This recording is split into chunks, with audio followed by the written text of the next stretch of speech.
It's interesting. I don't think it was a former player or not. I'm not sure, but there was a rather large human who looked in the size range, Yeah. wearing a Nick Chubb jersey, and Oh my. I just thought, God Almighty, Yeah.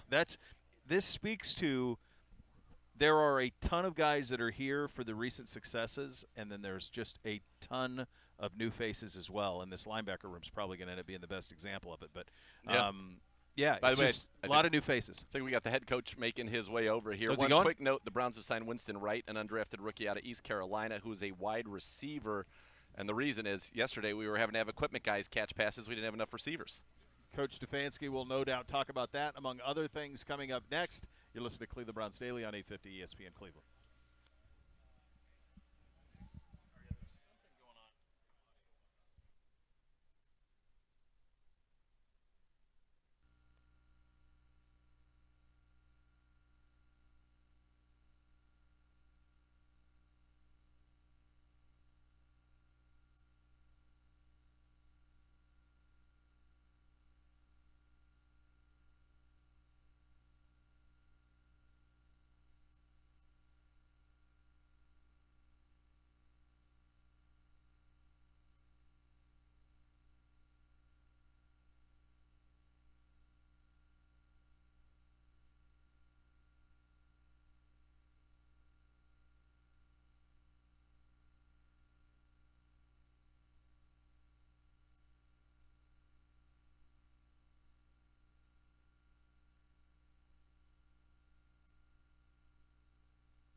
Fun to your fan with the Ballybet Sportsbook app.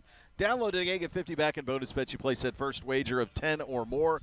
Ballybet, official sports betting partner of your Cleveland Browns. Day 3 of camp about to commence. The man in charge of it is sitting to our left. Your two-time NFL Coach of the Year, Kevin Stefansky, joining us. 2 practices in. How we doing, man? We have work to do. That's the overwhelming feeling of coaches is you get out here and you're like, all right, we got to clean that up. We got to clean that up. We got to clean that up. And the fun part for us is making corrections and then trying not to make that same mistake again. So you want the coaches, the players to feel an urgency early in camp, and they certainly feel that. But we got a long way to go. Yeah. Before we get into some of the news of the day, obviously, where are we in the ramp-up period? Fans coming today, what can people expect to see out there? Yeah, so you can. Today's the first day that you can put on shells, or what some people call spiders. They're the soft things on you wear a shoulder. So they're not shoulder pads just yet. Those don't come till next week. So we've been in helmets the last 2 days. Finally, the shells go on. I think it's a 2-hour limit on when you can be on the field. And what happens is the league starts that clock the second you start coaching your players. So we'll get started, I think, at about 1:40 today. Once that starts, you got to basically hit the horn and exit the field by 3:40. So they're very serious about the ramp up in terms of time and what you can do. So those are the parameters that we're under. But we'll get some really good work in today. We'll get some team drills, some 7-on-7 drills, obviously special teams. So we'll kind of hit a bunch of different areas, including the red zone today. So is this like Brown's time? If it says practice starts at 2, it really starts at 1:40? That's how my high school coach used to do it. Yeah, right. If you're on time, you're late. Right? That's right. So, but no, I guess practice starts at 2, but really we start 1:50 starts with our special teams jog through. And you'll start seeing guys trickling out here at 1:40, so that's when the coaches can start coaching. Coach, the news this morning of Jordan Hicks's retirement, how does that hit you? Any sense that it was coming? Where's the organization with that? Yeah, no sense that it was coming. Jordan's a guy that I have a ton of respect for, and I respect his decision. Obviously, he thought very long and hard about this, and he got in here and felt – obviously talked to, and I'll let Jordan speak for himself, but he was, I have so much respect for him, and I want what's best for him, obviously. Jordan's in the category of players as an offensive coach. There's guys that you coach against that are a pain in the butt to go against. Particularly there's these linebackers and safeties that call out the play before it's even coming. He's in that category. Now, having said that, being on the same side of him, you love him. It's great. He played really good football for us last year, and he's played great football in his career. Jim and Jordan have a long history, but I can't say enough about the player because he played really good for us, but the person off the field, just a rock star human being. I wish him a ton of success in whatever endeavors he has after this, but he's been really good for the game of football. A lot of the chess match that happens is between that Mike linebacker and the play caller at times, or the quarterback, the checks to the checks, all of that. And now, we start off with Joe Burrow and Lamar and Jordan Love and Jared Goff, and we're likely going to have a guy in Carson Schlesinger out there who has not done that. So how do we talk about getting the quarterbacks ramped up, ready to go. This is the quarterback of the defense in many ways. Get him ramped up and ready to go. Yeah, I'd say Carson among a bunch of those guys. Nathan, I'd say that entire group of linebackers will be up to the challenge. You got to replace guys sometimes due to injury. Sometimes in this case, Jordan is retiring, which is totally a decision that we all respect. But those are shoes to fill, and we have candidates. Like you mentioned, Carson, he's a young player, but he's very mature. He's a thinking man in this game. So there's a lot that we feel like he can handle mentally, but he's a young player. So I can think of even yesterday, there's a couple mistakes that are made at that position, and then you with great players like young players, you want to be a great player is you make a mistake, you make a correction, you don't make it again. Yep. Coach, last we talked was at the end of mandatory minicamp, and we talked about this plan that you were going to put together with the quarterbacks and just acknowledging that there just isn't enough reps. There's never be enough reps as a coach. How's it gone so far, and will there be any adjustment, or is the plan going the way you thought it would be in terms of making sure everybody gets the reps enough? Yeah, I think we're comfortable and confident in the plan through these first 4 days. Obviously, you have a plan moving forward, but you want to take in information. I want to see how these guys are performing in different areas, and that's not, just an individual or just in a team period or just in 7-on-7. It's really an all-encompassing evaluation. So I think the guys are doing a great job. That's one thing I would point out. With 4 quarterbacks that you're repping, these are 4 good guys. These are good people. These are guys that love football, that love to practice, that love to sit in there in the meeting room and really talk ball. So we are blessed. I'm so fortunate to sit in there and talk football with Joe, Kenny, Shador, Dylan, and these guys, and we're coaching them up off the reps. Deshaun in there, Tommy Reese, Bill Musgrave. This is a fun group that can really dive into all the things about football that we love. So that's what I appreciate about those guys. Now, having said that, like you said, Bo, you're trying to maximize all their reps. I'm sure every single one of those guys would want every single one of the reps. I get that. But how can you get better even if you're behind, standing behind and getting that mental rep? That's what we're trying to do. Even in walkthrough, I would say this. We're maximizing our time in walkthrough. So we're even doing a lot of 2 spots in walkthrough, both offensively and defensively, to make sure that we're utilizing the time available to us as best we can. As the head coach, you get to be happy about anything that happens. It might be better for the defense one time, better for I the can't offense. lose. Can't lose. I can't You know, lose. Kenny had the great crosser to Jerry Jeudy the first day yesterday. Delpit ended up getting him. Was when he went back and watched, that was just a case of the ball being too far inside. Yeah, and that's football. I think playing this quarterback position, it's an occupational hazard that you're going to throw an interception. Sure. That's going to happen in football. Can you learn from it? That's the great thing. So with that play in particular, we're probably a hitch too late, and then we gotta, as quarterbacks, gotta know our miss.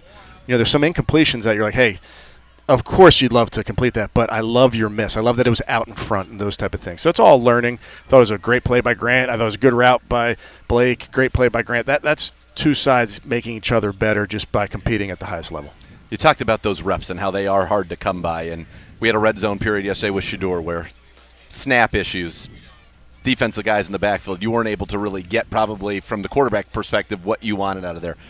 It's a good win for the defense, obviously, but how do you kind of try to balance that out going forward? Yeah, we have to clean a lot of that up. You don't want reps that a ball's on the ground and a fumble exchange or whatever, a false start at offsides. That's hard for us to evaluate. So we will repeat those plays. We repeated those plays so we could get the reps. You don't want to just have those plays go into the ether. So you just repeat them and make sure that you don't miss them. Coach, how do you balance? You have so many. You look at kind of where we think a lot of this. You have so many rookies who are going to have to be major contributors. Obviously, Mason and Carson and Dylan and who knows what else, but a lot of rookies in there. How do you balance early camp, giving them all that they can handle, but not giving them too much where they're drinking out of a fire hose and drowning? What's the balance? It's a good question. It is a balance. You know, there's things that we're doing offensively that. In a game plan, you'd really want to streamline and make it easy and, okay, hey, we're doing this and reminder of this. In camp, we want to see what they can handle. We want to challenge our guys. And we know that with challenging your guys, there may be some things that aren't perfect. That's okay. I'd rather that than just build so slowly. So the other piece of that, Bo, is we're trying to find out about our players from a skill set standpoint and what can and can't they do. And that's important to know. None of us are perfect, so there's certain things that a player does and sees really well, and there's certain things that they don't. So let's find out what those things are. With rookies, you have a tape on them. You have the off-season program. We haven't put pads on yet. So yeah. The evaluation process continues, not just in terms of who's going to make our 53, but also what are our guys good at, what will be our strengths as a football team, what are the things that we got to minimize maybe some of our weaknesses. You talk about competition all the time, and I think take Miles out of it. We know what his role is going to be. That defensive end room, there seems to be a lot of talent in there. You guys bring in Tryon Shayinka, you bring in Okwara. Cam Thomas played well for us last year. Alex is back. Isaiah. Is that a room that you've kind of enjoyed watching early? Obviously, you want the pads on and see what it looks like, but it feels like there are constantly plays being made from that defensive end position. Yeah, our backup defensive line is very deep. Yeah. I think you've seen that where our 1s, 2s, and 3s are playing really at a high They're level. pros. They're pros. You got a guy like you mentioned, Julian and Joe, and these guys that have played a lot of football. So it's a deep, deep group, which I appreciate that because we like to play multiple guys. Coach, have a great practice. Yes. Everybody stay healthy. Appreciate your time. Yeah, appreciate you guys. All right, there he goes. Kevin Stefansky joining us here. Practice number 3 set to start in about 35 minutes from now. Lots to get to here. Look forward to painting the pictures Maybe for even all of 15. it. According to the new clock. Oh, the new clock. The new Maybe clock. even 15. That's true. That's true. You listen to Cleveland Browns Daily on 850 ESPN Cleveland.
All right, welcome back in. Cleveland Browns Daily, presented by Ballybet, official sports betting partner of your Cleveland Browns. I think we are going to head to the podium right now, presented by Vivid Seats. Purchase your official fan experience package today for the ultimate game day. Here's your head coach, Kevin Stefansky.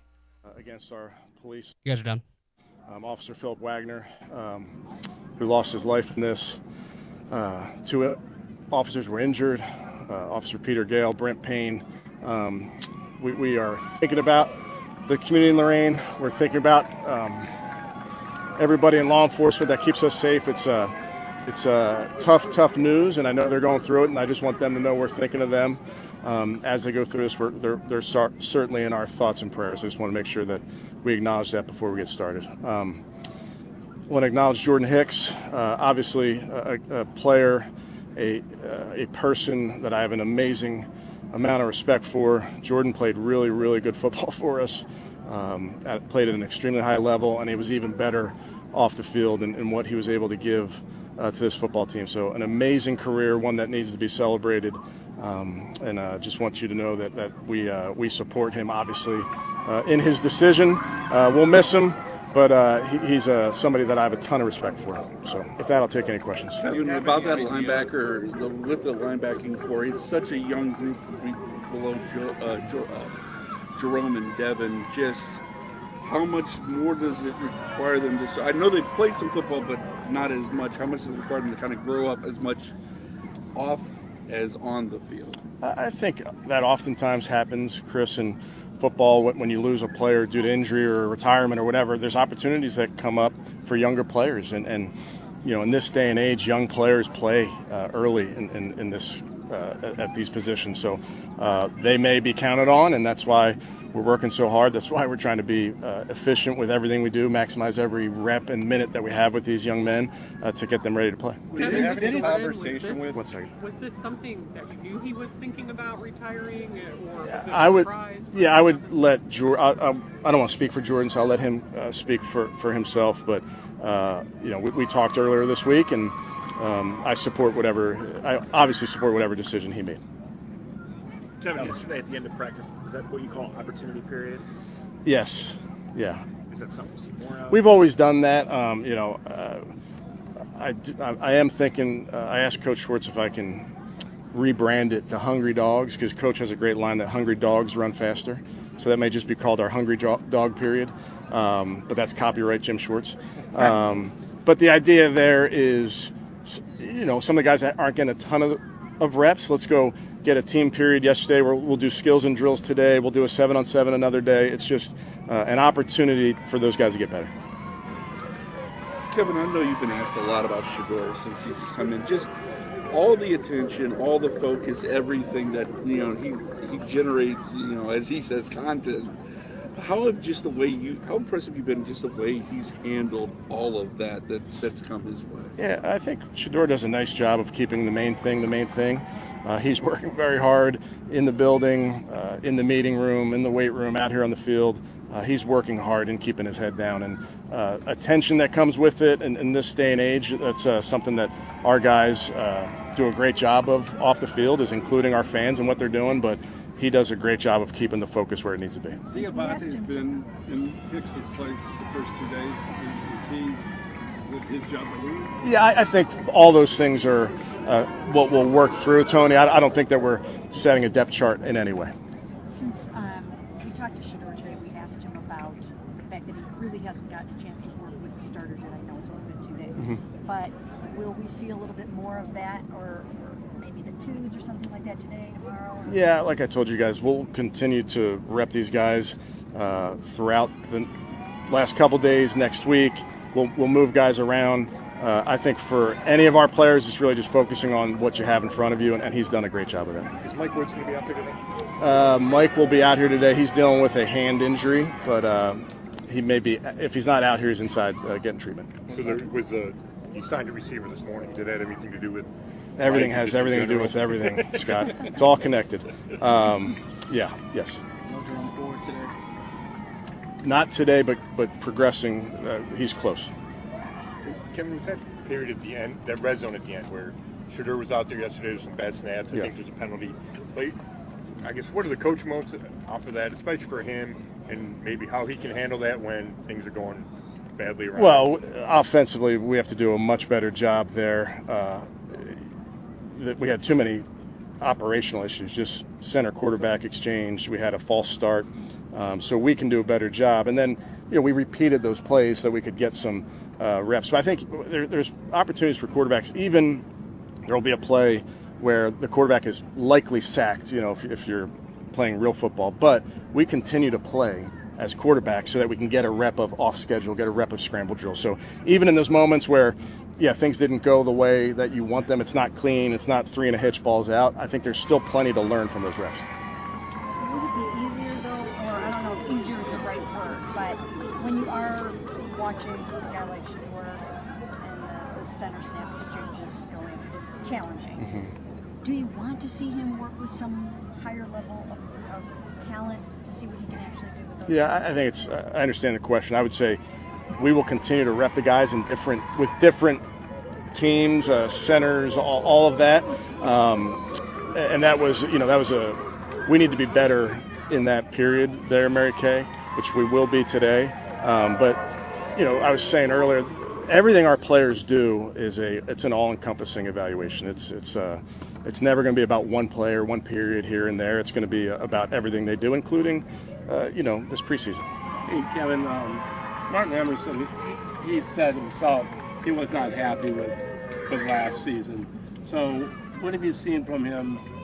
I know it's only a couple of days here, but even mini camp and all that may be better. Yeah, MJ's a very determined young man. I appreciate that he feels like he didn't play at his best. I mean, he's right. He's got such a high ceiling. We've seen him play at such a high level over the course of time. He will bounce back, and it's there's no secret to it. There's no magic wand. It's just from him working really, really hard. He's a kid that is in here all the time, constantly working at his craft, working on his body. So I expect him to have a big bounce back year. Kevin, Dylan was talking about when he's not getting actual reps, the stuff he does. Samson or Gabriel? What's that? Oh, Dylan Gabriel. Okay. When he's not getting actual reps, he values those mental reps and things like that. What are your expectations of these guys when they're not actually taking reps? It's a good question. I think if you watch behind you have one player in there, right? A lot of times you'll see the quarterbacks behind walking through the play as it's happening, about 20 yards behind. I think that's one way to get it. I think we have those walkthrough rooms up there where you can put it on a specific angle where you can get a full speed rep, and it's a turf floor in there so you can take a drop. So that's one way to replicate it. But the term we've used is we're trying to steal reps any which way we can. Of course, the absolute best way is to be in the moment and get that rep. Unfortunately, you're not going to get every single rep, so how you find ways to steal those, you have to get creative about it. Good. Thank you, guys. Appreciate it. Thank you. All right, there you go. Coach from the podium presented by Vivid Seats. Purchase your official fan experience package today for the ultimate game day. Our team is matriculating its way out here. We spent much of the early part of the program, and Coach addressed it too, with the sudden retirement of Jordan Hicks. You just saw Carson Swessinger run out onto the practice field. Man, he's a big dude, buddy. Yeah, 240 pounds, big guy, can move. Tarv likes his bend, his hips. He was saying he could walk with his hips. He was really his butt on the ground. He was whatever it was. Apparently, that's good for football, according to Tarvs. Tarvs was fired up, but you're very fortunate to have him in that room as the coach. So much experience. Been defensive coordinator in this league, defensive coordinator in college, and you're going to need that. You're going to need the osmosis there because it's on right now. It is absolutely on for Carson Swessinger right now. We talked about that room. Yeah, Mahmoud Diabate could get some looks. Devin Bush, will get some looks, but you're going to need 2 or 3 of those guys out there, and Carson Swessinger is definitely going to be one of them. I mean, I don't think there's any doubt in my mind that he is now the guy in that linebacker room that is going to have the biggest say on how that unit performs this year. I mean, captain of the defense type stuff. He's the quarterback of the defense. Quarterback and you talked about as a rookie, kind of what I talked about at the beginning of the show, Kevin Stefansky put for you in real terms there, saying when you are a play caller and you have got that Mike linebacker on the other side, he said, and sometimes it can be a safety, but those guys who know what you're doing, before the play is run because they've studied so well. They know your formations. They know your tendencies. And the advantage that absolutely gives a defense and why it's a pain in the butt for a play caller and an offense. Well, here's the thing. That is now the situation, honestly, for, that's where Carson Swessinger has to get. That's where he's got to get. And right now, he's hasn't played look at the hop a game. Lynch coming over here. Yeah, yes, coming to say what's up to Gerard, our broadcast colleague. Look at this guy. B. Lynch, pure joy. Absolute joy. He's going the old school way there, layering it. You go with a nice layer there to get that sweat in. Yeah, I'm not interested in sweating so much. That's what that's all about right there. But he's going to get after it. Yeah, it's he's cool. ready to We're go. actually well positioned. He and Denzel Ward. This is one of the things that people come to training camp and you'll notice during special teams periods. Denzel Ward's not in special teams now. During the season, he actually will do some field goal block because he's so darn good getting off the edge and doing that. But when they're in those periods, he will come over with Brandon Lynch, typically kind of right where we're situated here. What direction are we on, Gibbe? Is this northeast, south, We're or west? east looking west. There you go, man. That Montana upbringing, you just You're darn right. You just look to the sky and you're like, yeah. We're in the northeast corner of the practice. Brown That's spotteds west. and Yeah, direction. the brown spotted. Got to know which way you're looking. My boys. word. Always. Where's the horizon? Where'd the sun come from? Where's it going? Head west, young friend. That's right. So they're going to do a lot of work kind of in this section, which is great. By the way, Bernie here over there signing a bunch of autographs. Always great to see the great Bernard. Yeah, it's awesome. He'll join us at 2:00. That's right. So good. He's the best. That's right. Well, and then we're going to be able to break a little news, I think. I don't know if that's even out there yet, what we have a little surprise involving I don't know Bernie. what's news and what's not. It's news. I think it's news. No. Like, I don't know if it's been out there. I don't think so. I haven't seen anything. I haven't seen anything about it, and I'm a part of it, so. That's right. All right. At least I think I am. I think you are, yeah. Couple notes around the league. The Raiders released defensive tackle Christian Wilkins with the designation of terminated vested veteran due to how Wilkins treated the rehab from his foot injury suffered last season. The Raiders voided the remaining $32 million of guaranteed money left on his contract. He has filed a grievance with the NFLPA as a 2019 first-round pick from the Dolphins. The Raiders signed him to a 4-year, $110 million extension last year. That's a big one. They voided $35 million of his guarantees. $35 million of his guarantees. That is. You think that'll hold up? It feels like it is without precedent. I can't think of a time where somebody got that kind of money taken away from them because the team did not like how they rehabbed, but that's where we are. That is where we are. No rehab necessary for Justin Fields. A big scare yesterday at Jets camp, thinking potentially an Achilles. Turns out it was a toe. He was back at practice this morning after being carted off. Officially, he's day-to-day, but he was there today, so I guess he's not even that. He's fine. He's fine. Cart made it a bigger deal. Look at this. We got a young guy out there working with the corners and B. Lynch. I like to see that. Wonder if Dr. J could give him that some would real be routes. That would be B. Lynch's son. That's B. Lynch's son? Oh yeah, that's the youngest one. Oh man, how cool! That's the youngest one. He was with us at mandatory minicamp when we interviewed his dad. Well, I was with my youngest son at that moment. You were. Boy, Yes, were you? Yes, he you were. was fresh. Very Fresh new as a to the daisy. world. Very new to the world. All right, let's. We're going to take a quick timeout. On the other end of this, on the other side of this quick timeout, Shador Sanders will be at the podium. You listen to Cleveland Browns Daily, 850 ESPN Cleveland.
All right, let's head back from the podium presented by Vivid Seats. Purchase your official fan experience package today for the ultimate game day. Here is rookie quarterback Shador Sanders. Blessed to be here, of course. You guys are done. I'm happy all y'all here. Happy that the fans are able to be here, and I'm excited, to be a part of this team. Yeah, for sure, it's a respect thing. I know a lot of people want the content. I know I'm a producer, so I never want to make anybody feel, any type of way about anything. So it was important that he gets everything he needs to say out, and everybody captures what he has, and then now, I'm here. Shador, how do you maximize? I know the reps are being divided up between 4. How do you maximize the time when you're not getting the reps? What do you do to kind of take advantage of that? I'll say just have a deeper level of understanding, because I know whenever I get my opportunity, I gotta maximize it. So that's something you have to change in a mentality standpoint and a mental standpoint is okay. I just got to think about what I could do to get better, even if I'm not getting reps, and it's no problem. So you guys have talked about the mental intensity that they want to have at training camp these first 2 days and going into the third. What's your mindset, and how are you approaching that intensity? I would say just learning. Every day, of course, I'm learning different things because I know the opportunity will come, and whenever it comes, I want to be able to know the ins and outs and know the full everything. So I don't want to really make too many mistakes when it's my time. Where do you feel like you're getting the most comfortable, coming back from mini camp and in the first couple of days of training camp? I'll say definitely the playbook. Yeah, I'm getting super comfortable in the playbook for sure, and it's helping me out, overall in the field. Shador, I know you guys are a little short on bodies here with pass catchers. Like watching you yesterday in the early part of practice, and sometimes you're throwing to some of the equipment guys. Like, how do you maximize those opportunities, even when it's not a pass catcher that was going to be on the roster? It doesn't really faze me. You gotta understand, we came all the way from HBCU to Power 5, and then now we're here. So at this point, if you look around, there's nothing, that's a challenge, I'd say. How are you approaching the four-man competition as you get to training camp, as you get closer to preseason and then week 1? I'm focused on doing me. I'm focused on learning what I need to learn. That's simply it. Are you thinking about winning that job for week 1? I don't think nobody in this organization is here if they're not trying to win. Honestly, I think, they're trying to win who gives out the best water and Gatorades out here. So it's definitely a competition in everything in life. It's so many cameras out here. It's definitely competition with content, obviously, too. So I think everything in life boils down to competition. Shador, you've been a star for your entire life. So how difficult is it to be patient, as you said, waiting for your turn? I'll say it's different phases in life. Different things in life you have to go through, and that's all it is. I'll say for me, it's building blocks. Sometimes I always had to get overly prepared and had to worry about a lot of different things, just from my youth to high school to college, and I never had a chance to, I'll say, sit back and learn more in depth of everything. So I was always thrown in the fire, and I always exceeded expectations. So yesterday, Andrew Berry mentioned that speeding, huh? That he thought it wasn't smart. I figured somebody had to ask it. So yeah. So he said that it wasn't smart. He said he talked to you. He said Kevin said he also talked to you. Mm-hmm. So I'm just wondering, what did you learn from that incident? Yeah, I definitely learned not to drive fast at all. So I really don't even drive like that much anymore. But I really don't drive fast at all. So I definitely follow the rules, and I hope everybody learned from my situation. That not drive fast at all. Yesterday was a long, hot day, and the red zone period looked a little frustrating. How frustrating was it? Those 4 reps you had at the end. Nah, this is the thing. I don't never take anything. It's frustrating because I know everybody tries their best. So like even you know, throughout everything in college and everything, I was never frustrated ever at teammates, at everybody, because I know everybody's going out there doing their best. So if you're doing your best and you tell me, you look me in the eye and tell me you're doing your best, I know I'm out here trying to do my best. I know I make mistakes. I know you make mistakes. So it's like, why would I be mad? We all in similar situations, so that doesn't really frustrate me at all. You know, it doesn't frustrate me. Being able to have an opportunity to, we have days on days on days and days. Just the relationships, and you know, you could look at somebody in the eye and be like, my bad, bro. Like that's what it was. I'm like, all good, it's no problem. Because those how much time everybody has to spend together. It's about relationships overall. So I don't want any memories of me, you know, being negative or being mad at any situation that happened. Shador, last time we saw you out in public, you were at the Rainbow Terrace event, and you were really embedded in the community, which you've done so much of that since you've been here in this short time. Why was it important for you to be there and just be doing all the things that you've been doing? Well, I say it's definitely it's something I feel like God put me here to do. You know, regardless of whatever the situation is here, the fact I'm able to bring light to the community, to different situations, that's of course my calling. So yeah, I'm just excited that, you know, one decision and one thought is able to impact so many lives and have people remember that. So that's kind of like how I go about things.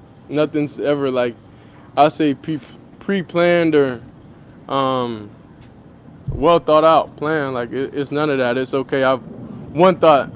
All right, let's do it. Like, and that's just how it goes. Shador, I know you said you're trying to maximize those reps, and you know the fact of the matter is, like, it's probably like the fewest amount of practice reps you're getting, like maybe in your whole football career. Like, I'm curious, can you kind of take me inside?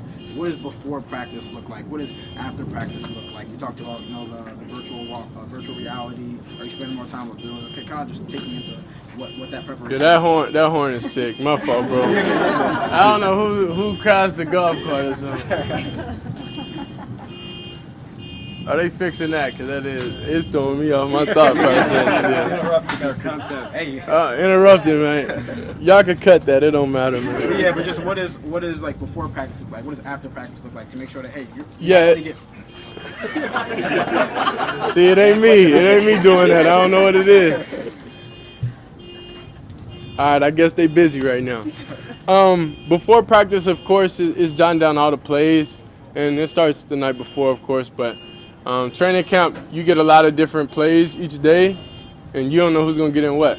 So that's the exciting challenge that it is. Like, dang, you don't even know what reps you're gonna get, so you gotta be ready for everything. That's how it is, you know, in games also. So jot down the plays, understand conceptually what it is. I'll say from rookie minicamp and OTAs to now, I learned more in depth with everything, you know, so I'm just excited I'm able to have this approach with things and take full advantage of it. What about after practice? Oh, after practice for sure, I gotta get a good meal in. So that's the first thing. Get a good meal in, recovery, of course, and then get on the iPad, watch everything. Then I can't give you too many details on how I try to, because when I go in practice, I gotta maximize my moments. So I gotta study our defense too. So that's what it is. Sure, all of us keep getting asked the same question, and none of us have the answer. So maybe you could give us the answer.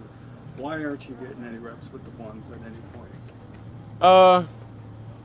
I don't think that's not my place, you know, to answer, to even be able to give the answer to that. I feel like it's not in my control.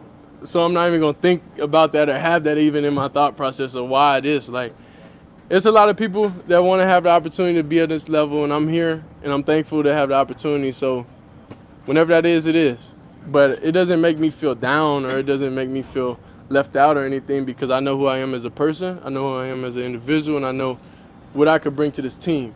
So I can never feel less than, you know, in any circumstance. Shador, I saw that Shiloh, your dad went down and visited Shiloh. Yeah. So is he going to come here and visit you as well? Yeah, I'm not sure. I'm telling you, when I tell you I was cut off from the world, it been hard to even make phone calls, you know, obviously, because you got to have the decompressed time for sure. after practice. So but recently I've just been following up with the other former like Buffalo players and stuff like that. So that's really who I've been talking to. Shador, when you say that, there's been a little bit of everything as far as from when you first got here to now, just, in what regard? It's just as far as growth and adjusting and yeah. things like that. But what's been the most impactful or significant point for you since you came in that rookie mini camp to now as you get into the early part of training camp? In the football world? Yeah.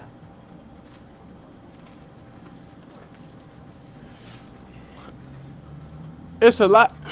It's hard to answer that because what's important and what I feel like the biggest thing could have been last week is could have what I just learned today or yesterday. So it's always consistent growth, and it always feels like I just solved a puzzle or anything like all the time.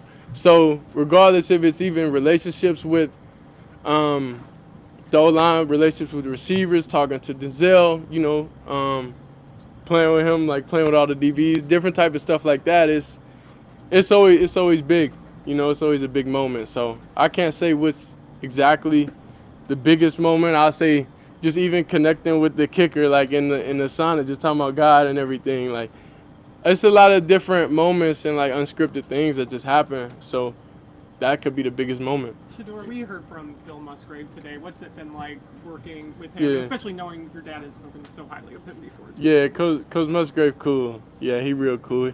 And he always tells you definitely old terms. Like he's like a history book. Like he tells you so many stories about different things. So it makes the room definitely it's a bunch of different age ranges in the room. So it makes everything like, dang, he remembers a lot of stuff from back then. Have you met him before? I don't know. It's new stories every day. So it's like, and I'm fully bought in. Had you ever met Bill before coming to Cleveland or not? I would say probably in what was before you got drafted, whatever that was. Yeah, well, I guess. Yeah, the pre-draft process for sure. Yeah, but I mean, like before that, you hadn't met him. No. When you were a kid. I don't think so, and I don't remember back then. Probably not. We know you have a huge following. Fans are going to be out here the first time today. First time you get to practice in front of Browns fans. Mm-hmm. What do you think that's going to be like? What do you think the reception is going to be like? I'm definitely focused on getting completions when I get out there. So the external is cool. I'm thankful for it. I'm thankful for all y'all coming out here, being able to document everything, and doing what y'all got to do. But hey, when I get out there, I'm not thinking about it external. I'm thinking about more, in the organization, thinking about getting the play calls, executing my job, doing what I got to do. Shador, you got time for a couple more. You've actually been involved in the community a lot since coming to Cleveland, helping out fans, like with the fire at the apartment. What do you think about Cleveland so far? How do you like it? How have you felt with the fans that you've met so far in time? Yeah, it's exciting. Whenever we had the KFC thing, it was so many people there. It was crazy. So that type of stuff is just cool because, like I say, you live each day at a time. You don't know when anything happens. You could be alive one day and pass the next day. So it's like I like to be able to at least make my impact, and for you to actually, feel my energy while I'm here. While I'm alive and why anybody else here, because who knows, anybody could get a job somewhere else and then be gone the next day, and all you have, the last thing is just the last memory. So I want to at least make sure, my impact and what I'm remembered for, here will always be good at any point. Shador, what do you feel like that the biggest adjustment for you has been going from college now being here, whether it's something on the field, whether it's the schedule now changing off the field? What has that been like? I would say definitely like Shiloh not being there. I would say that's the biggest thing. That's the biggest change. Cause Shiloh, he's the type to always find out and set up all like the housing stuff or set up all the different stuff. So now it's definitely a lot of responsibilities I gotta take care of now. Just to follow up on that real quick, we've seen a lot of guys, come through here, rookies, and especially when you're so close to your family. Mm-hmm. Some guys do get homesick. They don't adjust well to a new city. It doesn't really seem like you're having that problem, but no. is it so different to be in a completely new environment away from, I mean, you're so close to Shiloh, so close to your dad. Yeah. How has that gone for you just to be here in your whole new digs? Well, I got a home here, so I'm comfortable. So, so I'm extremely comfortable, and we talk on FaceTime, so it's no different. Like, yeah, we're guys. Like, we're just gonna be on FaceTime, so it's no truly difference. I'll say, but one thing he definitely gives me tips and stuff. So I got like a cold press juicer, and then like I've been having to do that because he lived like 3 doors down from me in Colorado, and I just walked to his house get juice, but now I got to do it myself. So that's the hardest adjustment with everything. But other than that, I'm thankful for y'all coming out. Thank y'all. All right, there you go. Shador Sanders from the podium, Bernie Kosar, and an hour of training camp painting the pictures coming up next. You're listening to Cleveland Browns Daily on 850 ESPN Cleveland.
Attention Browns fans, Barking Backers, official dog fan club of the Cleveland Browns, is back for the 2025 season.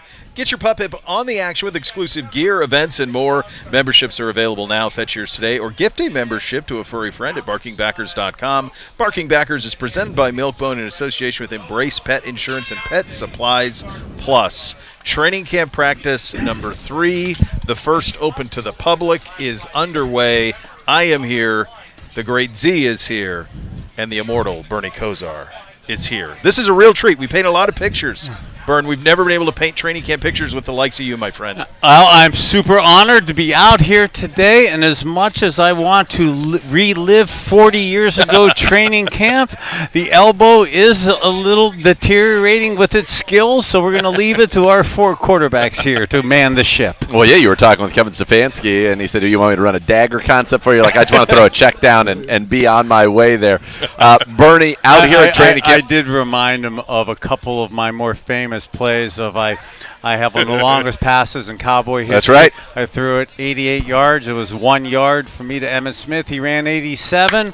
But we are here in the spirit of Cleveland Browns camp, and to talk about that, I also learned that play from throwing to the great Eric Metcalf, who would take a 2-yard check down and take it to the house. So really good memories to reflect on. Yes, he would. It is awesome. And so you're with us now on Cleveland Browns Daily, but we've got a little bit of news to share with our fans as well, and that is that you're going to join me after a lot of our training camp practices for Training Camp Insider. So we're going to break down today the action that we see. We'll have an interview with Joe Flacco as well. So I'm excited to be working with you, and I think that's going to be a lot of fun to let people kind of get inside the mind of the great Bernie Kosar about all the things you're seeing out here. Well, I'm excited to be doing Training Camp Daily with you, breaking it down with you. Let's go, baby. You're stuck dating me now. I'm in. I'm in, Bernie. Let's go. Bernie, obviously the sport has changed so much. Training camp has changed so much from the time when you played. I mean, one of the things that I asked Kevin about this at the end of minicamp, we had him on here today. How can you possibly, in this amount of time with these few reps, get a quarterback ready, let alone 4? How would you handle this? I mean, this obviously would never happen in your day where you have this limited amount of time, but in this day and age, how would you get a quarterback ready? Yeah, it's tough. Yes, for the quarterback, whether you have 4 or not, and or any team now getting him ready for the start of the season. We see a stat. We start against the Bengals, and we see, I think the Bengals are 1-10 in their first 2 games with Zach Taylor and Joe Burrow. So how you start and how you practice in training camp. I made the mistake when we were younger. Yeah, I love the old school. I love the history and tradition of what we did. But we probably shortened our careers and the team's careers, and we probably hurt our efficiency as the team went on. So I err now on the side of probably a little less contact from a team perspective at this time of the year. But that does amplify the issue of how you get your team and how you get your quarterbacks ready. And trying to get 4 guys ready with 3 preseason games right now is a tough task. And I love what we're doing in training camp. I love what we do at practice. One of the main things, though, is quarterbacks. It's really, we want to focus and say it's live, but until there's really the threat of death, the threat of a Myles Garrett, Watts running you over, okay, Trey Hendrickson, if he does come back, let's stay out for the first week of the season. But, until the threat of that guy decapitating you, how you really handle yourself as a quarterback is to be determined, and that is going to amplify the issue too. When you come out here and you watch these quarterbacks, what are the things that you're looking for? What are the things that tell you that you like what you see, that this guy can lead the Cleveland Browns? I think first, if I would have been doing this show last year, and I would have had to sit here, and I'm not hiding from who the quarterback question is, but first I would go through what's the system, okay? And I'm not saying it's to be a homer and not because I'm here with the Browns or I saw Kevin Stefansky before that. I unequivocally believe in this system of under center, running the ball and play action. If unquestionably I made a mistake at the end of my career, and now I happen to be in the Dolphins and you guys didn't see it as much, but I made a massive mistake thinking I had to be cool and be the shotgun 2-minute quarterback calling plays.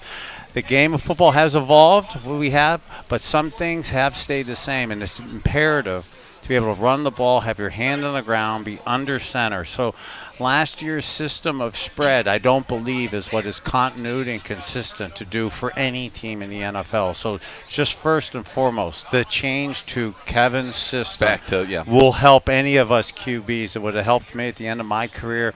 It will help these 4 guys make a transition into it. So that in itself is going to make, I believe, our offense and the quarterbacks better than we were at this time last year. Yeah. And now, which guy could really handle that play action, that layering that's going to happen early? And I kind of tend towards, it's not an indictment of anybody, but I tend towards the veterans early because, look, it's hard to play good offense in September. We have kind of a new offense. We don't know what the defensive coordinators are doing against us. It's a lot of creative plays. By October, by the end of October, you have 4, 5, 6 games under your belt. You got your continuity and consistency. I believe our offensive line will start becoming more like a glove, like we were in unison a couple years ago as they implemented the system, and I believe that's going to massively help the quarterback's transition, whoever the one is who wins it. So you talked about the system, and you talked about, how that actually helps a quarterback. For a guy like Kenny Pickett, we've all seen Joe Flacco. We know what he can do across his long career and certainly in his time here running this offense, and it was explosive, over 300 yards in every game. But for a guy like Kenny Pickett, because he would be in that veteran group, 15-10 as a starter, when he was in Pittsburgh, he never was in a system that people said would necessarily suit his skill set. And ironically, when they brought in Arthur Smith, that probably would have been a system that suited his skill set, and he was out of there at that point, goes to Philly. Now he's here with us. Our fans have seen Kenny Pickett, and they've seen him through the lens of that's the Steelers quarterback and, not necessarily so prolific throwing the ball, and we don't like him.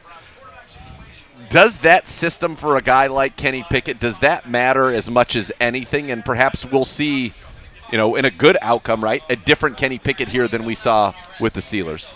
So I absolutely agree with where I think you're going, and I'm going to sound like just a homer or just being positive for positive's sake, and I so promise you I'm not. I really believe Kenny. I love Joe Flacco, of course, in this, but I absolutely believe Kenny Pickett has not run this type system. He would have flourished in the Arthur Smith system and will do very fine in the system. The worrying about he hasn't done this stuff, he's not as fleet of foot as some of the others. He's fleet of foot enough. He has very good pocket awareness. This system will be good for him too. That's what makes Coach Kevin Sting and Andrew Berry's decision so tough. All 4 of these guys, you're going to be able to lay a case why they can play quarterback within this system and lead the team. Bernie, when you come out here and you watch and your eyes go to the quarterbacks, what signs are you looking for, especially with the 2 young guys, that they're getting it? What lets you know that? So, great question.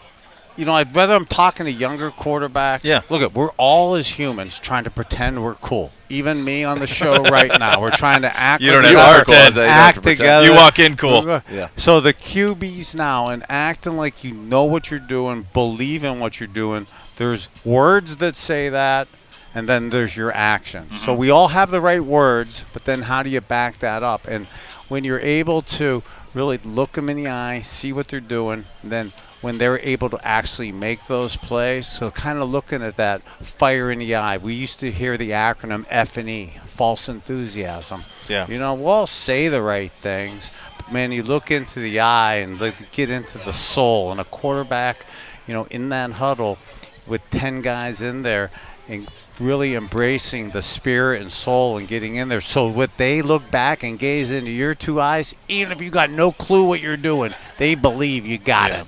And that is a art, body language. And how hard is that command of the huddle, that command of the play call? You have to believe in what you're saying so that they believe in it. For guys nowadays, could you imagine if you came out of college and you never called a play in the huddle? Yeah, so it's unfathomable for that. And again, in 1985, I said the right things. I believe in myself. I know I could do it. Yeah. But I didn't know it until you do it. Yeah. And then when you really do it, you really do believe. So, Joe Flacco's done it. Kenny Pickett's kind of done it. So they will get it kind of quicker. The rooks, did it in college, and they did it really good. And I actually like both young quarterbacks because one of the things that both of them showed is their pocket presence and calmness of their hips and feet. So it's close if the fans are watching on the remote today and seeing how close Nathan is to me. You know, in a pocket, you're able to throw and you're looking upfield. But look, I'm going to get clocked from Nathan right away. He's 2 feet from me. Would never. But in a quarterback, you know, in practice day, we know that he's not getting wiped out, so you could stay calm, you could stay confident in there. In a game, you don't know. And then until that really happens and you see how you're going to respond. And I noticed, whether it was watching Shador Sanders scramble last year or Dylan Gabriel, in the heat of battle, when they're making plays happen, their feet and hips stayed calm. And they were able to keep their head up the field. And for young quarterbacks, death of us quarterbacks is when the head drops. So to keep still calm feet, head up, they really make plays around the line of scrimmage. And that ability to kind of adapt, I think, is going to be good for them. All right, looks like we're going to get some one-on-ones here. Kenny Pickett. It's always exciting. Said Tillman working on M.J. Emerson, and M.J. Emerson all over him, wanting a flag there. May have gotten it, but I thought that was pretty good coverage. He had every right to that ball. Flag. So we've got the receivers and corners here. There you go. Kenny going first. Good coverage. Good coverage from Newsome. Yeah. Now Joe will go. Joe will go second here. I can't see past Gerard's 24-inch pythons in honor of the great Hulk. Gerard. Oh, there you go. Thank you. There's Flacco. Wow, that was right past an ear hole right there. That went right over Denzel's shoulder, but Judy couldn't bring him in there. What did you love about one-on-ones, Bernie? So what I really love about one-on-ones, and I know we're fixated on watching the quarterbacks, I would obsess on fixated on watching the receivers. And in this press coverage, so aggressive at being physical, and receivers not dancing at the line of scrimmage, getting physical into the defensive back, because technically defensive backs aren't really going to be able to touch and hold you without getting a penalty. That's a nice route there from Luke Flory. That's the first one for the offense there. Before that, it had been pretty much a lockdown, which you don't see a ton of in one-on-ones, but the Browns' cornerbacks and secondary, that is certainly something that they take pride in right here. That's the young player, Gage LeVar, that can't even get out of the breaks there. The two rookies, by the way, should mention down at the other end. So they're doing running backs and tight ends. Yeah, Dylan and Shador down at the other end. At the southeast end. There we go. There's Joe Flacco. There's a veteran, Deontay Johnson. He's a guy, Bernie, pro bowler, former 1,000-yard season. He's somebody that I think we're going to need to be able to kind of recapture some of that form that he's had in other places. Obviously was in Pittsburgh with Kenny Pickett for a while. I know he's had a underachieving career at this point, and some people have, not thinking he's come up to his full potential. I actually like guys like that because they know this is one of their last chances. That's right. Yeah. So they need to produce. Bernie, it's so interesting, like watching Kenny throwing now, nice completion on the other side, Cedric Tillman against M.J. Emerson. Back shoulder. Joe Flacco throws the most effortless ball. Yes. Like so, yeah, that fade he threw to Judy with Denzel covering him was I was quiet only because it was so artistically beautiful. Gorgeous. It was gorgeous, like I'm at a ballet recital. It's so artistically beautiful. All right, the receiver's getting it going a little bit now. It's a nice back shoulder throw from Pickett there because MJ had great coverage. Tillman was able to go up there and get it. Caden Davis now working Pickett on a deep in. I mean, there's got to be I would imagine a flag there. Okay. Oh, he did the straps thing. I know that because my kids do that. Yeah. They're big on the straps. It's pretty tough when we're this far away and you can see the jersey in his hand. We're on the offensive side, right, Bernie? Always on the offensive nice side. Little double move from Floria. But good recovery. Great recovery. Ball hung a little bit in the air from Kenny Pickett. Probably would like a little less air under that one, and that's an easy touchdown. Oh, Judy. Jeez. Yeah, good point, Nathan. Kenny will figure that out. In Cleveland Stadium, you see Joe throwing his fades with sauce and flat. And when you get too much wind down at the stadium and you're a little with too much arc on it, you want to get it up and down, especially in windy conditions. So get it there, especially when the guy's open. Get it there. M.J. Emerson with the PBU. Great coverage there on Cedric Tillman.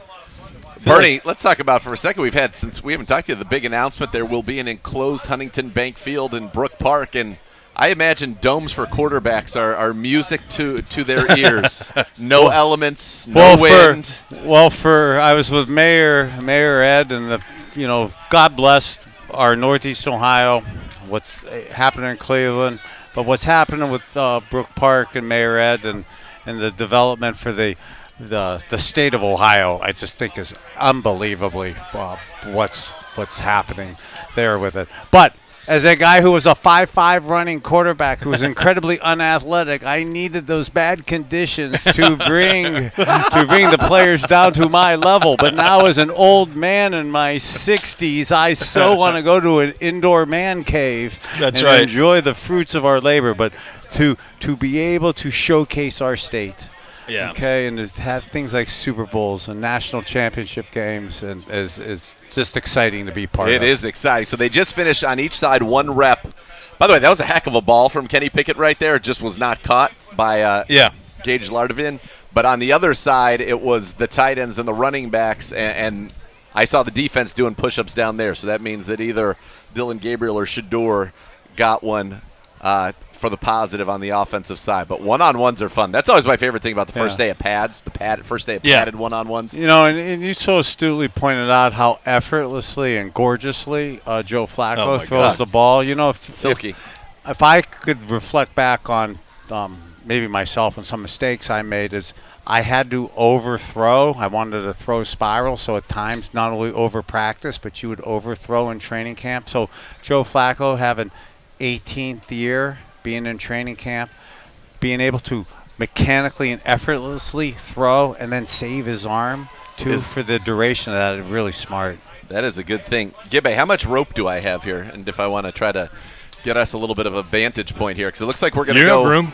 We're going to go 11 on 11s here. You have to pop that under the table. All right, well, that'll be happening in a different part.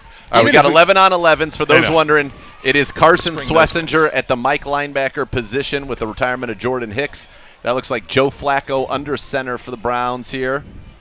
And so there's a run to the right side, and Mason Graham, he's been a guy that really, when you're watching him in these situations, has started to make a lot of plays. He was on the ground there. You want to see everybody staying up, but this is going to be such a tough front, Bernie. And when the way Jim Schwartz does it, they're getting up the field, and they're able to go all out because they know they're going in waves. It's like, give me what you got for a few plays, and we're going to get somebody else in there who's going to go after that quarterback. When I think of Jim Schwartz and the rushing upfield defense, I can't think of the great Doug Deacon getting ready for the wide 9 alignment. Yep. And you see Tryon Shoyinka well out there wide. Play action from Flacco. Comes back to the left. Tipped at the line of scrimmage there. That was a batted ball. I don't see anybody doing the Dikembe Mutombo taking credit for it, but it looked like a batted ball as he was looking for David Njoku in the left flat. This is fun. It's not quite football, but it's as close as we're going to get for a little while, and that's fun. Biased towards the David Njoku shout out, and part of the implementation. You matter. The you and you matter, but even apart from that, the implementation back at Kevin's offense, and missed the multiple tight ends last year, and I believe with the draft pick tight end and with David Njoku, you're going to see more of that 12 personnel, and that's going to help our running game and our play action game. Harold Fan, and there they were out of the shotgun inside of Dylan Sampson, who looked like he had a nice little hole there, and he's got some burst. SEC Offensive Player of the Year. Durability he's a smaller dude, and so that's part of it. But yeah, he didn't play much in the Ohio State game, and they obviously felt the brunt of that. Bernie, I was going to ask you about because one of the weaknesses on this team, I think Nathan and I talked about when we ranked the position groups, like Jerry Jeudy at the top, very very strong, but then that room needs a lot of guys to really step up. But could the solution to that also come from the tight end room and more of a focus on David, and now Harold Fannin, who could play in the slot a lot?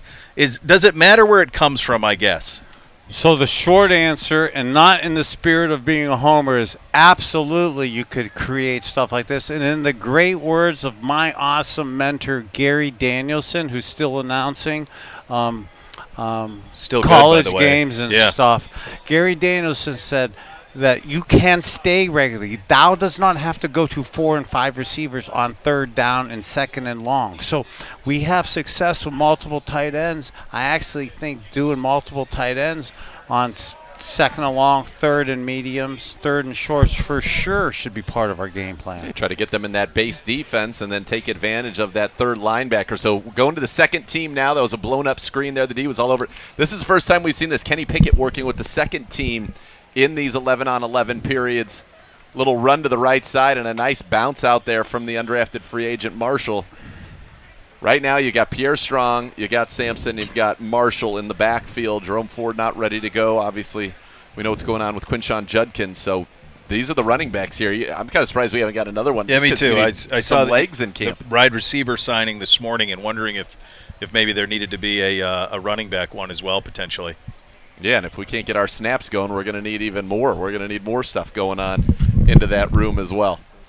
Kenny Pickett now with the second team. It was Flacco with the first team in the 11-on-11.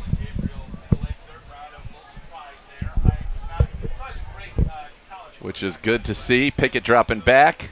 Under pressure, scrambles up and out to the right. And he is a much better athlete and runner, obviously, in his time at Pitt. He can pick him up and he put him moves, down. Famous he for moves that fake better. slide. And again, if people were watching what Kenny Pickett did there, even in practice, moving up in the pocket, young quarterbacks, you tend to drop your head, like I'm looking in the camera right now.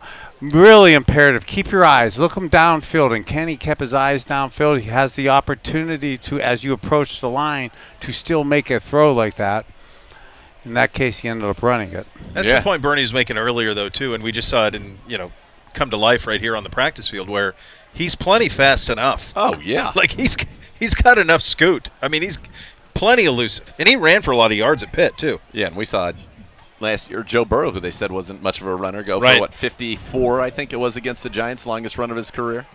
They had a good laugh about that on quarterbacks. He did, yeah. They were talking about that wasn't the longest run of his career, and they ended up showing highlights of him in, like, Pop Warner football run, like 80 yards. All right, so back to the one. So this is a new kind of, we have not seen this as they ramp up here on day 3. Flacco under center, pitch right, try to get a cutback, and there's nowhere to go against this defensive front. I think this front, especially when we get Mike Hall back here, Bernie, the addition of Mason Graham, Malik Collins, who's a professional pass rusher in the middle.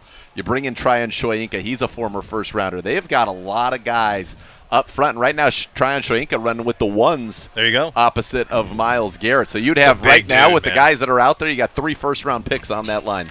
And if you've got to have talent and excessive talent on the D line, it's essential to have it there. With the way teams, yes, you need pass pressure, but the way teams are now starting to run the ball within our division, in particular with Baltimore and Pittsburgh, to be able to match up with a line like that to neutralize the other team's offensive line is imperatively important. Oh, Bernie, that would have been one that you liked right there. So the Browns came out in 13 personnel, ran the hard play action, looking for a shot, and the Browns defensive line said, we have other ideas, and the ball was not thrown. And that's kind of been one of the stories of the early going, and you expect that, right, Bernie, the defense to be ahead of the offense early in camp? Yeah, and you're not really allowed to bang and hit plays right now. So 13 personnel is typically a run personnel, and teams that are going to play the pass and pass rush against that, Coach Stefansky will be giving them a big dose of power football, if that would be the case.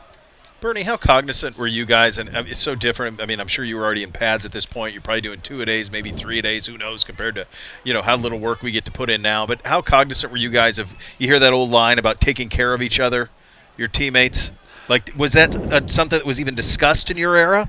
You kind of tried to discuss it if you were a wily veteran who could be a dictator, but basically it was preservation. Yeah. And so much of, there were so many guys on the team that were vying for spots, and there wasn't guaranteed contracts, so it was kind of kill or be killed, to make the team. Had to be gladiators, man. It was just crazy, like this. Brutal. What we know now compared to the way that it was done for so long. By the way, speaking of right now, we have not gotten a pass off yet. Joe Flacco right there flushed out. Joe Tryon Shoyinka, Adam Sack ended up tossing it to the ball boys in one of those beautiful-looking bucket hats for the season here. Very nice-looking bucket hats this year. But this Browns defensive front is going – hopefully this continues. It's going to be a problem. But it's a good offensive line right now. And that pressure coming off of the right side of that offensive line. Is Kenny Pickett – is it Pickett back in there with the twos? Yeah, so this is – The first time we've seen that, a sequence of ones and twos only and only the veteran quarterbacks here, and see if maybe Pickett can get something going. Try to run at the outside. Jerome Baker had that one well sniffed out, the veteran who's going to have to play a big role now in light of the retirement of Jordan Hicks and the fact that obviously Jeremiah Owusu-Koramoah will be unavailable this year. You know, I'm digressing back to your question about did we take care of ourselves in the old day. In one respect, it reminds me of a story as I'm looking at the goalpost. You know, typically at first when I came in, I wasn't the starting quarterback. Gary Danielson was, so I'm the backup quarterback. So the backup quarterback typically in that day was the holder and stuff. If I massively improve at holding, I will then suck. I'm so bad at it. Okay, so I did not want to do that. Okay, so Matt Barr is our kicker, and like he's good. So like I don't want to hold for him and get hurt. So we have the backup kicker coming. I pull a Charlie Brown Lucy. I pull it out. Home slice pulls his hammy. Oh no! He goes he goes on IR for 2 weeks. He was going to get whacked because Barr was going to be the kicker. So he loved me because he got 2 months of salary. 2 months of salary. And then a credited season. That's nice. That's nice. Twos out there. Good pressure from McGuire and Ryan. I mean, that's what you talk about. Just waves on this defensive line. It has to be, Z. It's got to be. They're for going us to have to be success, suffocating. Yeah, for us to have success, that front and that back end has got to be among the very best in the sport. It really does. Pickett did a good job right there, flushing out to the right, finding Luke Flory on a little comebacker, and that was probably the first positive pass play we've had. And his coach was on with us. They're not in pads. What do you call them? Spiders? Shells, spiders, yeah. Something like that. Kind of like a more of a lightweight shoulder pad situation. So that's where, and you get a little bit of physicality with this. I mean, you're grabbing and you're pushing and shoving and stuff. So you get a little bit of that before you ramp up to full contact next week. It's definitely more physical than we've seen at this portion of training camp in the last few years. I know they're taking care of each other. They're not going to the ground, but people are going hard, and people end up on the ground in those situations right there. Pierre Strong ended up on the ground at the end of that toss play. And that reminds me I haven't seen us run the tosses quite like that. Bernie, it reminds me of when Kyle Shanahan was here in 2014, and he uses the toss in zone still. It's still the zone concept, but he just wants to get the ball to the back as quick as possible, let him start to read the flow. Yeah, and it's not the old school, like, student Sweep, body, right. It's actually like a quick screen. We actually call it BOSS, back on strong safety support. And it's kind of a zone read where the fullback, H-back, come back and take out the secondary support, which should be the strong safety. So that was a keeper there. Kenny Pickett with the play action. What the Browns called those play action boots. It was a play fake on a run to the right, keeps it back to the left. He's running left, flips his hips. Had a one-on-one down the field for Caden Davis, but good coverage again, and that one was almost picked off. Looks like Dylan Gabriel going to get this rep here with the ones. So Dylan Gabriel now with the ones. Yeah, that's the one Joel, defense. That's the ones, and it's the one offense. So Dylan was going to go with the ones against the one defense here. This is a massive opportunity for him. So it's some of the one defense. It's Greg Newsome and it's MJ, but it's some of the backup linebackers, some of the starters on the line. But it's Denzel. It's the one corners. Yeah. Gabriel looking, flushed out, and that would have been probably another sack again. This right now. This isn't fair up front. It is not fair. It is defensive domination, and now that one is more concerning to me because that's Cam Thomas, it's Mason Graham. So it isn't, but I didn't. And Miles. So that's their Cam Thomas is in opposite Miles, but it's 3 of the 4 starters there. Starters at cornerback as well, and it looks like your backup safeties and backup linebackers. Yeah. Hey, so this is half levity, okay, and half seriousness to Nathan said earlier about our offensive bias here.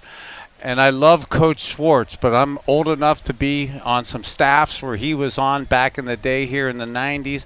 And when the defensive linemen in these early stages of training camp, when we didn't have pads on, used to drive us offensive guys nuts. Because the defense, they rush, they stand up like trees, and we can't chop them down like we're going to do in a game. Another one for Dylan here. Under center. That's a run play, and out the other side was Pierre Strong. He's got some acceleration, and right now you'd say for Pierre Strong, once after the draft, you would say, okay, probably a long shot, but where we are right now, he has an opportunity, to really try to seize a role on this football team because of the uncertainty in that position. And that's a position that we can't really afford uncertainty. That's going to be such a huge part of our identity, Bernie. You talked about getting under center, being able to run the ball. If you're going to be a team that's going to win by playing good defense, being mistake-free on offense, running, and then using that play action to hit shots where they are available, you got to be able to run it first. Yeah, high school, colleges, and even pro teams, and you've seen this at the beginning of the first 2 practices when you see people report on what's been happening offensively, and you hear all the legal procedure, couple drop snaps. For the fans out there, don't lose your mind. That happens at the beginning of training camp. And because we were mostly, and most teams have been shotgun most of their life, to go to under center, you're going to have some of those issues here in camp. So to get them out of our system now and to stay with them, because during the season you're going to need the under center snap exchanges. Oh, that was a nice play there. A little kind of a fake run, and they turned around and tossed it on a reverse to Caden Davis. Now Shador's in there, now. And this is the threes. This is Shador with the threes, and hopefully that line can do a lot better for him. in on this. Baker's in on this at linebacker. Good. Schlesinger needs all the reps he can get. Shotgun to Shador, looking quick on a quick out, complete to the sideline there to Luke Floria, who has been pretty much the one guy that's been able to get the football He's been so the far one. in this session. But Shador decisive. How important is that, Bernie, coming into the National Football League from the college game where the windows close quicker, the time to throw is significantly quicker to be decisive like Shador was on that play? Yeah, and a lot of high school and college kids don't have the anticipation. They throw in high school and college to open receivers because they tend to be wide open and stuff. What I was impressed with Shador in film study, even before the draft, was his anticipation. I didn't have that early anticipation till my second or third year in the NFL. To be able to let it go early like he did in college and then know where to go with it is impressive. A lot of people talk about that line at Colorado. Yeah. And it probably can lead to some bad habits. Yes. But it can also lead probably to some good habits where you know that if I get the look that I want and I know what they're doing and I know where I'm supposed to go with the ball and I have to read this one player and that determines where the ball goes, which is a lot of what these offenses are, then it probably gets you in some good habits knowing I got to get this ball out. Yeah, and it makes you accelerate your game. It makes you be a lot more resourceful. And then again, it calls you out right away. If you can't stay calm, if your feet are moving, if you got happy feet, if you're patting the baby, all those little signs that come up, if he's not doing any of those. That's what I'm doing, Bernie. A lot of burping the baby. A lot of burping the baby right there. That was a play-action keeper right there. Shador with a good job getting out to the tight end, Brendan Bates, and that was a smoother operation there all around. Yeah, it really was. We will continue to paint the pictures of training camp day number 3 on the other side of this quick timeout. You listen to Cleveland Browns Daily on 850 ESPN Cleveland.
Serious injuries, call 1-800-ELK Ohio for a free case for you. Elk and Elk is a proud partner of your Cleveland Browns. That was fun, man. 11 on 11s. How? And this was, you mentioned this while it was happening. First time that we had seen Flacco with the 1s v1s in that. Yep. Pickett went second. Then Gabriel got some 1s versus mostly 1s. And then Shador at the end got some 3s. And then there were a couple of 1s in at linebacker as well. So really a long look at all of the quarterbacks and the offense. And I would be kidding, and it would be not truthful for me to say it went anything other than not great offensively. No, it did not. It was dominated by the defensive lines up there. Now they're in an 11-on-11 period that's just kind of walk-through pace. They're just getting looks and walking through. The quarterbacks aren't throwing the ball or doing some of the pointing and whatnot as they continue to ramp up here before the pads come on next week. No, that was definitely dominated by the defensive front in particular.